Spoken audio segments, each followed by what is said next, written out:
दोस्तों तुसी देखते पे हो हैदर अली एनिमल टीवी ते मैं थोड़ा दोस्त हैदर अली सियाल। जनाब सब तो पहले अपने चैनल को करो सब्सक्राइब ते बेल आइकॉन दे बटन को करो प्रेस के मेरी आने वाली हर नवी लेटेस्ट वीडियो नोटिफिकेशन दोस्तों को पहुंचता रहे और दोस्त देखते रहन अल्लाह दे खास करम ते फजल दे नाल। जनाब हैदर अली सियाल हैदर अली एनिमल टीवी ते हमेशा अच्छे और बेहतरीन जानवरों की वीडियो लैके आए। जनाब अज की वीडियो जानवरों की नहीं है। अज जनाब मैं आया चाचू मकसूद उर्फ जनाब काली लंगरी मोहताज नहीं तो जनाब साढ़े बड़े प्यारे भाई तो जनाब मेरे चाचू जी जनाब सरफराज लंगरिया साहब जनाब उन्होंने कोल मैं आया।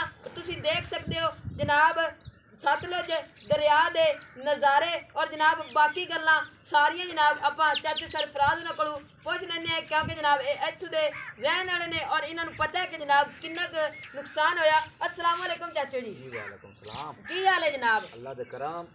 जनाब तुसी दसो कि जनाब किन्ना तकरीबन नुकसान होया और इस पानी दे वजह दे नाल कारोबार नूं की डिले होया तुहाडे तो? ये जी जेडी फसल है ना जी उन बिल्कुल करीब उन तैयार है तैयार वो तैयार पक्की पकाई डो जी नुकसान तो काफी है गिणींदा ही नहीं।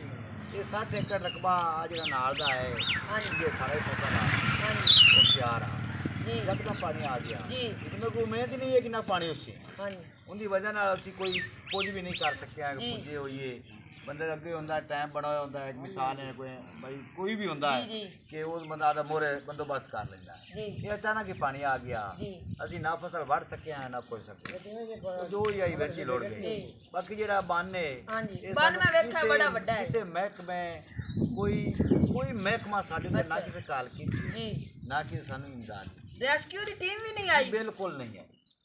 ये ਅਸੀਂ आप आवाम ने बनाया है जी और तकरीबन इस बन से 60 to 70 लाख रुपया खर्चा होया। 60 to 70 लाख रुपए जनाब जी ये अल्लाह दे करम नाल कोई बन हेड गंडा सिंह तो लेते सुलेमान की ना टुटदे हैं जिन्ने बन सारे टुट गए। रेस्क्यू वाले ने तुसा कॉल कीती? ये बड़ियां कालां कीतियां। ये बन जेड़ा है अल्लाह दे फजलो करम नाल कामयाब होया है और बाकी दा इलाका जेड़ा उतला है ये साडे बच गए हैं। जी इनके बचन नाल सानू बड़ा हौसला है जी कि ਅਸੀਂ ज़्यादा ਹੁਣ जो भी है जो सिस्टम ਅਸੀਂ ज़्यादा इंतजाम ਇਹਦਾ ਚਲਾ ਨਹੀਂ ਸਕਦੇ। जी हमारी फसल ਨੂੰ ਅਸੀਂ पहुंच जा ए जनाब तुसी देख रहे हैं कि जनाब की सूरत हाल है जनाब दरिया दी और मैं जनाब बन वेखकर तकरीबन बहुत बड़ा है और जिन्ना खर्चा कह रहे ने मेरे ख्याल नाल मामूली जी है जनाब बड़ा खर्चा आया होना है। और जनाब तुसी देखते हो कि जनाब तकरीबन 7 to 8 दिन तो साढ़े चैनल ते जनाब मझां दी वीडियो नहीं आ रही और इस वजह तो नहीं आ रही क्योंकि जनाब दरिया तो जानवर जनाब असां लगाने होंदे ने और जनाब दरिया दे विच ते जनाब बहुत ज़्यादा पानी है। ये जनाब इंडिया की एक दहशत गर्दी है तो जनाब मैंने उम्मीद है कि आज की वीडियो तुहानूं पसंद आई होगी। अगली वीडियो वेखण वास्ते चैनल को सब्सक्राइब करो। पाकिस्तान जिंदाबाद, पाक आर्मी हमेशा जिंदाबाद।